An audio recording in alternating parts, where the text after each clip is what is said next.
ሰላም ጤና ይስጥልኝ እንደምን ቆያችሁ ከቻናሉን የሚተላለፍላችሁ የዜና ሰዓታችን ላይ ትገኛላችሁ ሀገር ውስጥና ከውጭ እንዲሁም ቢዝነስ ዘገባዎችን ጨምሮ ወደ እናንተ እናደርሳለን ዜናውን እየመራው አብሬያችሁ ቆይታ ማድረገው ነው ይፍራት አጥላው ነኝ መልካም ቆይታ ኢትዮጵያ 32ኛውን የተባበሩት መንግስታት የአየር ንብረት ጉባኤ ኮፕ 32 ለማስተናገድ ተመረጠች ኢትዮጵያ የአየር ንብረት ለውጥ ተጽዕኖን ለመቋቋም በርካታ ተግባራትን እያከናወነች ሲሆን 32ኛውን ጉባኤ ለማስተናገድ ባለፈው መስከረም ወር ጥያቄ ማቅረቧ ይታወሳል። የኮፕ 30 ጉባኤ ፕሬዝዳንት አንድሪያ ኮሪያ ዶላጎ የጉባኤው ተሳታፊ ሀገራት እውነቱን እንድታስተናግድ መስማማታቸውን ገልጸው በይፋ ኃላፊነቱን ትቀበላለች ነው ያሉት። በሌላ በኩል በቀጣዩ ዓመት የሚካሄደውን 31ኛውን ጉባኤ ለማስተናገድ ቱርክና አውስትራሊያ ጥያቄ ማቅረባቸውን የተገለጸ ሲሆን እስካሁን ውሳኔ ላይ አልተደረሰም ሲል ሮይተርስ ዘግቧል።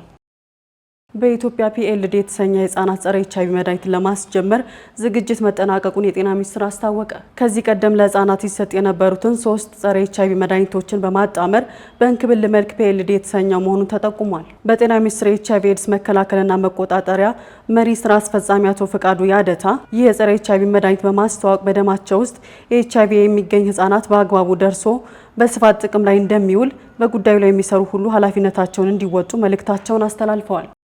በመላ ሀገሪቱ የሚገኙ ኢኮኖሚ ድርጅቶችን ለመቁጠር 40 ሺህ ወጣቶች ተሰማርተዋል ተባለ።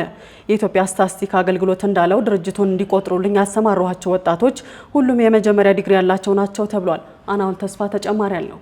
የኢትዮጵያ ስታቲስቲክስ አገልግሎት ከጥቅምት 1 ጀምሮ እስከ ሚያዝያ 2018 ዓ.ም ድረስ በኢትዮጵያ የሚገኙ ሁሉም አይነት የኢኮኖሚ ድርጅቶች መረጃ የመቁጠር ስራ እያከናወነ እንደሆነ ተናግሯል። በዚህም ቆጠራ በኢትዮጵያ የሚገኙ የኢኮኖሚ ድርጅቶች ብዛት፣ በምን ዘርፍ እንደተሰማሩ፣ ያላቸው የሰው ኃይል፣ የሚገኙበት ቦታ፣ የሚጠቀሙት የግብዓት አይነት፣ መጠንና ምንጭ፣ የምርት ሽያጮችና ምን ያህል ኤክስፖርት እንደሚያደርጉ እንዲሁም በስራቸው የሚያጋጥሟቸው ችግሮች ይመዘገባሉ ተብሏል። ለመጀመሪያ ጊዜ እየተከወነ ነው በተባለው በዚህ የኢኮኖሚ ድርጅቶች ቆጠራ 40 ሺህ ወጣቶች ስልጠና ተሰጥቷቸው በሀገር አቀፍ ደረጃ መሰማራታቸው ተነግሯል። ድርጅቶቹን እንዲቆጥሩልኝ ያሰማራዋቸው ወጣቶች ሁሉም የመጀመሪያ ዲግሪ ያላቸው ናቸው ያሉት የኢትዮጵያ ስታቲስቲክስ አገልግሎት የህዝብ ግንኙነትና ኮሙኒኬሽን ስራ አስፈጻሚ ሳፊ ገመዲ ናቸው። ከተጀመረ 1 ወር ባስቆጠረው የኢኮኖሚ ድርጅቶች ቆጠራ በከተማዋም ሆነ በገጠሪቱ የሀገሪቱ ክፍሎች የሚገኙ የማምረቻ፣ የንግድ፣ የግንባታ፣ የማዕድንና የአገልግሎት ዘርፎች በአጠቃላይ በገበያ ላይ ለሚቀርቡ ሁሉም አይነት ምርቶችና አገልግሎቶች እንደሚቆጠሩ ተነግሯል።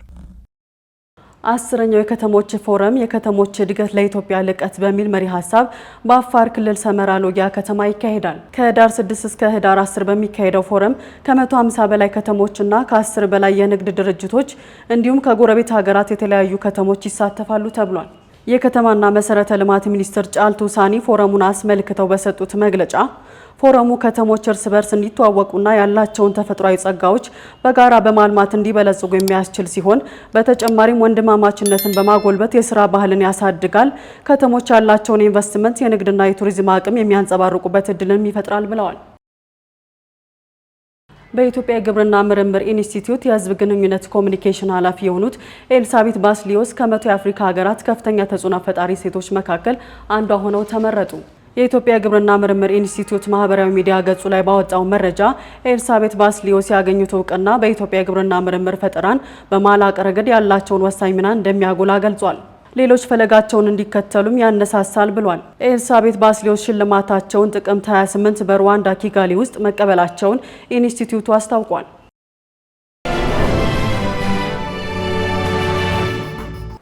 አርኤስቪ በመባል የሚታወቅ የመተንፈሻ አካል ቫይረስ በዓለም ዙሪያ መስፋፋት መጀመሩ ተነገረ። ምልክቶቹ ከጉንፋን ምልክቶች ጋር ተመሳሳይ መሆኑን የሚናገሩት ባለሙያዎች የበሽታው ውስብስብነት ከባድ ከመሆኑም በላይ ከኮሮና ቫይረስ አደጋ ጋር የሚነጻጸር መሆኑን ጃማ ኔትወርክ ኦፕን በተሰኘው መጽሔት መረጃ አመላክቷል። የሲንጋፖር ጠቅላላ ሆስፒታል ስፔሻሊስት የሆኑት ኢያንዊን የጉንፋን ምልክት ካለባቸው ህሙማን መካከል ከ5 እስከ 10 በመቶ የሚሆኑት በእርግጥም በዚህ ቫይረስ የተጠቁ ናቸው ብለዋል። ይህ ቫይረስ ከጉንፋን ወይም ከኮሮና ቫይረስ ያነሰ ቢሆንም የሚያስከትለው መዘዝ ልክ እንደሱ ከባድ ሊሆን እንደሚችል ተናግረዋል። መጽሔቱ እንደገለጸው ሆስፒታል ከገቡ ህሙማን መካከል ወደ 5 በመቶ የሚሆኑት በበሽታው ህይወታቸው አልፏል። በሽታው ለልብ ምት መዛባት፣ ለስትሮክና ለልብ ድካም አደጋ ይዳርጋልም ተብሎለታል። አርኤስቪ በፈረንጆቹ በ1956 በቤተ ሙከራ ቺምፓንዚዎች ላይ ተገኝቶ በ1957 ደግሞ በሰዎች ላይ ስለመገኘቱ መረጃዎች ያሳያሉ። የስነ ምድር ተመራማሪዎች ዚላንዲያ የሚባል ጠፍቶ የነበረ አህጉር ማግኘታቸውን አስታወቁ። አህጉሩ ከዚህ ቀደም በ17ኛው ክፍለ ዘመን በኔዘርላንድ ተመራማሪ ተገኝቶ የነበረ መሆኑን የጠቆሙት ሳይንቲስቶቹ የአህጉሩ ስፋት 1.89 ሚሊዮን ካሬ ማይል እንደሆነ አመላክተዋል። አህጉሩ በውሃ የተሞላ ሲሆን አሁን ላይ 8ኛ አህጉር ተደርጎ እውቅና ማግኘቱን የዴይሊ ሜል ዘገባ ያመላክታል። በተለያዩ ሀገራት ለተፈጸሙ ወንጀሎች የሚሰጡ አግራሞትን የሚፈጥሩ ፍርዶች ይደመጣሉ።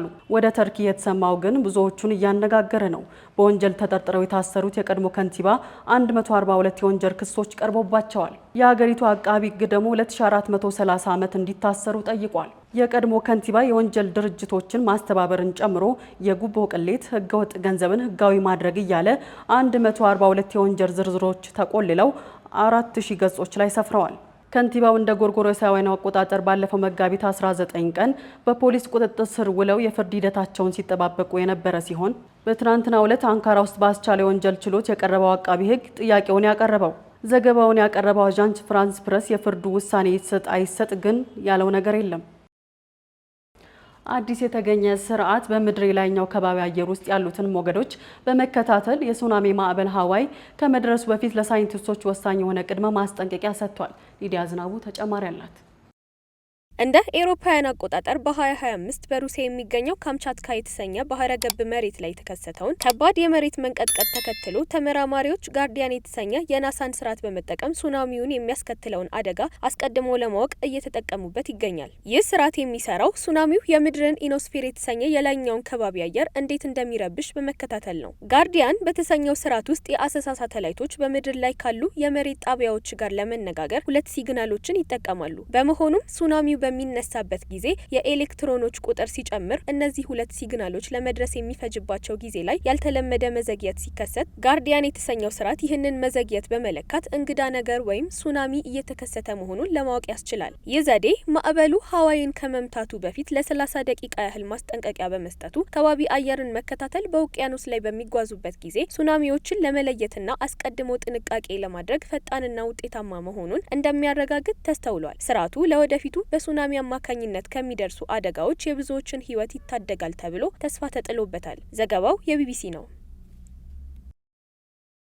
ሐኪሞች ቁጥራቸው እየጨመረ ያሉ አብዛኞቹ በ20ዎቹና በ30ዎቹ ያሉ ወጣት ታካሚዎች ጸጉራቸው ያለ ዕድሜያቸው መሸበት በመጀመሩ እየተጨነቁ ነው ይላሉ።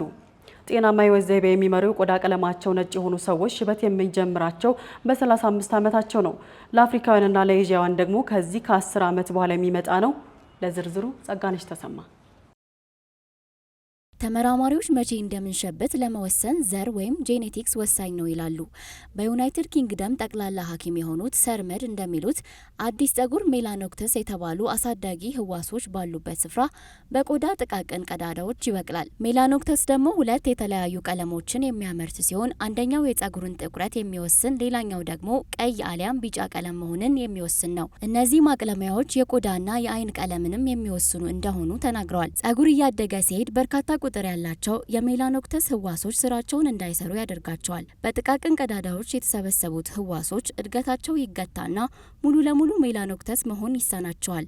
የጸጉርን ጥቁረት የሚወስነው ፒግመንት ካልተመረተ ጸጉር ወደ ሽበት፣ ወደ ነጭ አሊያም ወደ ግራጫነት ይቀየራል። የዩናይትድ ስቴትስና የብራዚል ተመራማሪዎች የቆዳና የጸጉርን ቀለም የሚወስኑት ህዋሶች በከባድ ጭንቀት ወቅት እንደሚጎዱ በጥናታቸው አረጋግጠዋል። ነገር ግን ባለሙያዎች ያለ ዕድሜ መሸበት የተመጣጠነ ምግብ አለማግኘት ወይም እጥረት ምልክት ሊሆን ይችላል ይላሉ። በንጥረ ነገር የበለጸጉ ምግቦችን መመገብ የሚመከር ሲሆን ጸጉር ወደ ነበረበት ቦታ ባይመለስ እንኳን መሸበቱን ቢያንስ ይቀንሰዋል ወይም የመሸበት ሂደቱን ያቆመዋል ይላሉ። ይሁን እንጂ ባለሙያዎች ሽበትን ለመከላከል የሚያስችል የተረጋገጠ መድኃኒት የለም ብለዋል። በዩኬ ዎልስ ካርዲፍ በሚገኝ ብሔራዊ ሙዚየም ውስጥ አንድ በሰው ሰራሽ አስተውሎት የተሰራ ስዕል ያለ ሙዚየሙ አስተዳደር ፍቃድ ተሰቅሎ ውሏል። ይህም ብዙዎችን እያነጋገረ ይገኛል። ሄሮዳዊት ንጉሴ ተጨማሪ አላት።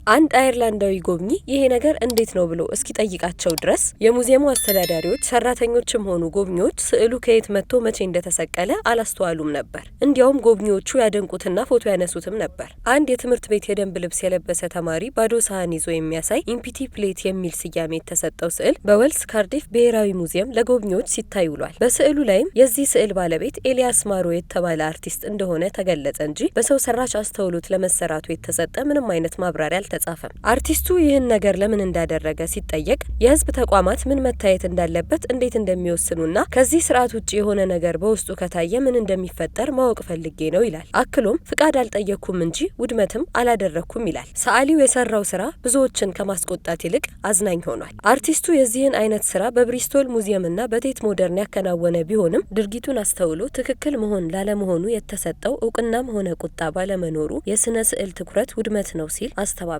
ስዕሉም በፍሬም ተደርጎ ወደ ሌላ ሙዚየም እንደተዘዋወረ ተገልጿል። ዘገባው የቢቢሲ ነው። እየተከታተላችሁ የምትገኙት የቻናሏን የዜና ሰዓታችን ነው። አሁን ደግሞ ሳምንቱን በታሪክ የምንቃኝበት ሰዓታችን ላይ ትገኛላችሁ። እንግዲህ አሁን የያዝነው ህዳር ወር በዓለም አቀፍና በሀገር አቀፍ ደረጃ የተለያዩ ታሪካዊ ሁነቶች የተከናወኑበት ወር እንደመሆኑ አንጋፋው ብሔራዊ ቲያትር 70ኛ ዓመት የምስረታ በዓሉን እያከበረ ይገኛል። ይህም በተመለከተ ባልደረባችን ሊዲያ ዝናቡ እንደሚከተለው ታቀርበዋለች። የህዳር ወር በርካታ ሁነቶች የተፈጸሙባት ወር ነች። የበርሊን ግንብ የፈረሰው በህዳር ወር ነው። የአሜሪካው ጆን ኤፍ ኬኔዲ የተገደሉትም በዚሁ ወር ነው። የአንደኛው የዓለም ጦርነት ያበቃውም በህዳር ወር ላይ ነው። በዛሬው ህዳር 3 ቀን 1948 ዓ.ም ሳምንቱን በታሪክ ውስጥ ወደ ሀገራችን ታሪክ መለስ ስንል 69 ዓመታትን ወደ ኋላ ይወስደናል። ይህም ታላቁ የኢትዮጵያ ብሔራዊ ቲያትር የተመሰረተበት ዕለት ነው። በመሆኑም 70 ዓመታትን በኪነ ጥበብ ጉዞ አይረሴ አሻራውን ያኖረ ተቋም ያደርገዋል። እንዲሁም በዛሬው ዕለት ረቡዕ ህዳር 3 ቀን 70ኛ ዓመቱን በተለያዩ ዝግጅቶች በማክበር ላይ የሚገኝ ሲሆን ተቋሙ ካፈራቸው ባለ አይነጥፌ ብዕረኞች ውስጥ አንዱ የሆነው ጸሐፊ ተውኔት ውድነህ ክፍሌ ለአንጋፋው የኢትዮጵያ ብሔራዊ ቲያትር ሰራተኞችና በሙያቸው ዋጋ ለከፈሉት ሁሉ እንኳን አደረሳችሁ የሚል መልእክትን አስተላልፏል።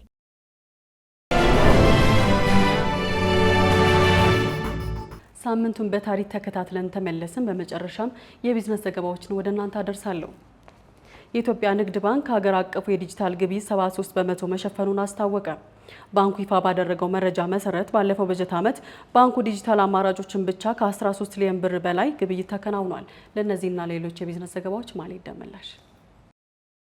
ይህ የተገለጸው ባንኩ የዲጂታል አገልግሎቶችን የበለጠ ለማጠናከር በሚል ሲቢኢ በጄ የተሰኘ አዲስ የዲጂታል የቁጠባና የብድር አገልግሎት በይፋ ባስጀመረበት መድረክ ላይ ነው። የባንኩ ተጠባባቂ ፕሬዚዳንት አቶ ኤፍሬም መኩሪያ ሲቢኢ በጄ ደንበኞች የሲቢኢ ብር መተግበሪያን በመጠቀም ያለምንም ማስያዣ እስከ 150 ሺህ ብር ብድር እንዲያገኙ የሚያስችል መሆኑን ተናግረዋል። አገልግሎቱ ለመንግስት ሰራተኞች ቅድሚያ የሚሰጥ ሲሆን ደሞዛቸውን በሲቢኢ ብር አካውንት የሚያገኙ ሰራተኞች ወራዊ ደሞዛቸውን ታሳቢ ባደረገ መልኩ የብድር አገልግሎቱን ማግኘት ይችላሉ ተብሏል። ፍቃድ ከወጣበት ክልል ውጭ የሚሰራ ነጋዴ በሚሰራበት ቦታ ግብር እንዲከፍል ማሳሰቢያ ተሰጠ። የገንዘብ ሚኒስቴር የንግድ ፍቃድ ከወጣበት ክልል ውጭ የንግድ ስራ የሚያከናውን ነጋዴ ግብሩን መክፈል ያለበት የንግድ ስራውን በሚያከናውንበት ቦታ መሆን እንዳለበት አሳስቧል። አንድ ግብር ከፋይ በአንድ ክልል የንግድ ስራ ፍቃድ አውጥቶ በንግድ ምዝገባና ፍቃድ አዋጅ በተደነገገው መሰረት በተለያዩ ክልሎች በአጭር ምዝገባ የንግድ ስራ የሚያከናውን ከሆነ በእያንዳንዱ ክልል ለሚከናወነው የንግድ ስራ እንቅስቃሴ የተለየ የሂሳብ መዝገብ በመያዝ የገቢው ባለቤት ለሆነው ክልል ተገቢውን ግብር መክፈል እንደሚኖርበት ሚኒስትሩ አብራርቷል። ይህ አሰራር ታክስ ከፋዩ በታክስ ሕጎች መሰረት የታክስ ግዴታውን ለመወጣት የሚኖርበትን ወጪ ሊያከብድ እንደሚችል፣ ነገር ግን በክልሎች መካከል ፍትሐዊ የሆነ የገቢ ክፍፍል እንዲኖር የሚያስችል ነው ሲል ሚኒስትሩ ገልጿል። አክሎም የንግድ ስራ የሚያከናውን ነጋዴ ግብር መክፈል ያለበት ስራውን ላከናወነበት ወይም የኪራይ ገቢውን ላገኘበት ክልል እንደሆነም አብራርተዋል። እንደ ሪፖርተር መረጃ ይህን ማብራሪያ መስጠት ያስፈለገው የአዲስ አበባ ከተማ አስተዳደር ገቢዎች ቢሮ ተያያዥ በሆኑ የግብር አሰባሰብ ላይ ያነሳውን ጥያቄ ተከትሎ ነው። መረጃዎቻችን እንደቀጠሉ ናቸው። የኢትዮጵያ ቡናና ሻይ ባለስልጣን የቡና መጋዘኖች ግንባታ ለማካሄድ ከሀገር ውስጥ የግንባታ ተቋራጭ ድርጅቶች ጋር ስምምነት ተፈራረመ። ደረጃቸውን የጠበቁ መጋዘኖች ገንብቶ ለተጠቃሚዎች ለማቅረብ በማሰብ ባለስልጣን መስሪያ ቤቱ ከ3 ተቋማት ጋር ተፈራርሟል። የኢትዮጵያ ቡናና ሻይ ባለስልጣን መስሪያ ቤት ዋና ዳይሬክተር በፊርማ ስነ ስርዓቱ ወቅት እንደገለጹት የመጋዘኖቹ ግንባታ የአርሶ አደሩን ክፍተት ለመሙላት የሚጠቅምና ቡናን በተሻለ ዋጋ ለመሸጥ የሚያስችሉ እንደሆነ ተናግረዋል። የመጋዘን ግንባታ የሚከናወንባቸውም አካባቢዎች በቡና አቅርቦት በሚታወቁት ይርጋ ጨፌ፣ በንሳና ሌሎችም ወረዳዎች ሲሆን የተፈራረሙት 3 ድርጅቶች እያንዳንዳቸው 3 ወረዳዎች ላይ መጋዘን እንደሚገነቡም አስታውቋል። የዕለቱን የመጨረሻውን የቢዝነስ መረጃችንን አጋራችሁ። የናይጄሪያ የባህር ላይ የወጪ ንግድ በ29.9 ቢሊዮን ዶላር ከፍ ማለቱ ተገለጸ። ይህ ለውጥ ከአምናው ተመሳሳይ ወቅት ጋር ሲነጻጸር የ12 በመቶ ጭማሪ እንዳለውም ተጠቁሟል። ለዚህም ለውጥ እንደ ምክንያትነት ከተጠቀሱ ጉዳዮች ውስጥ ዋነኞቹ በውጭ ምንዛሬ ማሻሻያ ላይ የተደረጉ ለውጦችና በዳንጎቴ ማጣሪያ ላይ የተከናወኑ የማስፋፊያ ስራዎች ናቸው ተብለዋል። የሀገሪቱ የምጣኔ ሀብት ተንታኞች እንዳብራሩት የውጭ ንግድ ተወዳዳሪነትን ለማሳደግ የግሉ ዘርፍ ተለዋዋጭነት ትልቅ አስተዋጽኦ እንዳለው ገልጸዋል። በተለይም ማዳበሪያና የተጣራ ፔትሮል ወይም ማጓጓዣዎች የናይጄሪያን የውጭ ሚዛን በማጠናከር ቁልፍ የገቢ ምንጮች ሆነዋል ሲሉም አሞግሳቸዋል። እንደ አፍሪካ ቢዝነስ ኢንሳይደር መረጃ ይህ እንቅስቃሴ የአፍሪካን ክልላዊ የንግድ ውህደት እንደሚያጠናክር ተገልጿል። ስትከታተሉ የቆያችሁት የቻናል ዋን የዜና ሰዓታችን ነበረ። ዜናውን እየመራው አብሬያችሁ ቆይታ ያደረኩት እኔ ፍራታ ጥላሁን ነበርኩኝ። ሌሎች የቻናል ዋን ፕሮግራሞች ይቀጥላሉ። መልካም ጊዜን ተመኘን።